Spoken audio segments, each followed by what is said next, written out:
Hey guys, how you guys doing? Hope you guys are enjoying yourself and having a great vibe. Well, this review is gonna be short and sweet because I'm trying not to give any spoilers for you guys.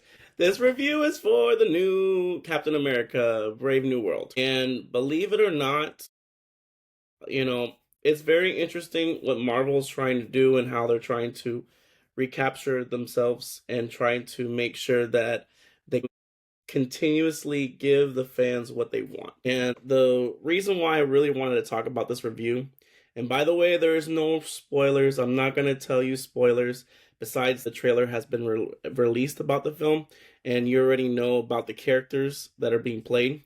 I'm going to just talk about the whole movie in general, the synopsis of the whole movie.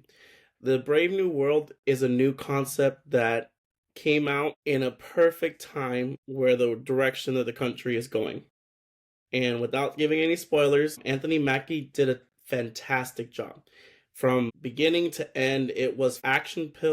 Action filled with a lot of incredible moments in the film. You'd be surprised in what people return to film. Just by watching this film, it was not only enlightening, but it was motivational.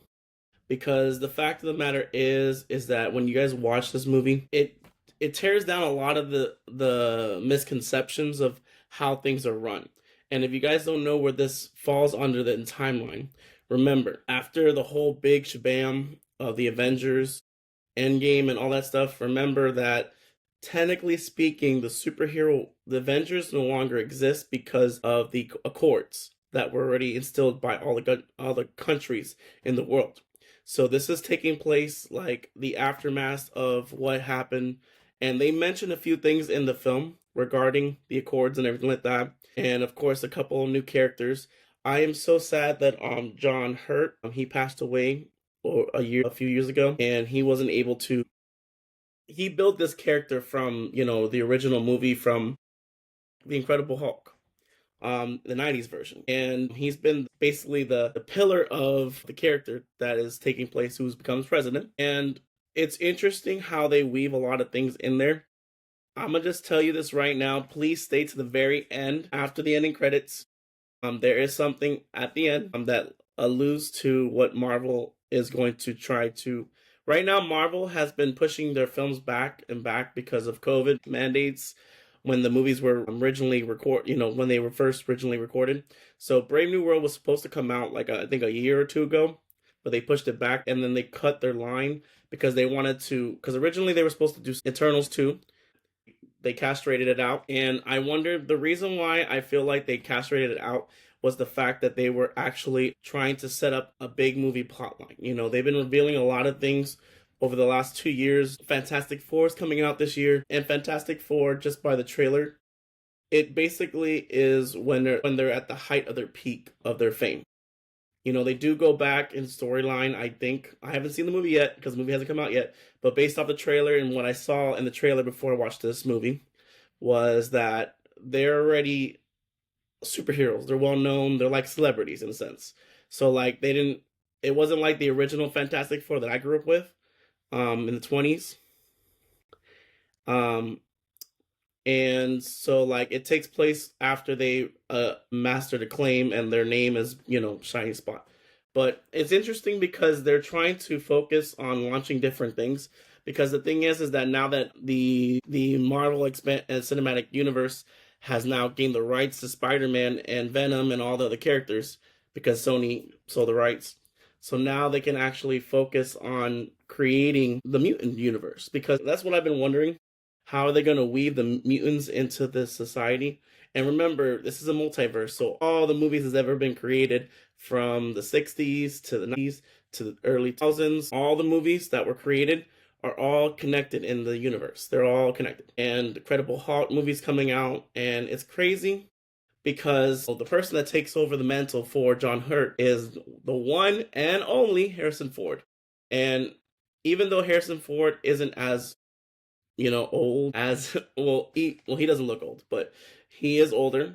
But I feel like the fact that they chose him to take the mantle over after John Hurt passed away, it says they're trying to create a whole new way of how to introduce the universe to us. Because like I said, for the last 25 years they have paneled from the Avengers with individual movies that all connect together.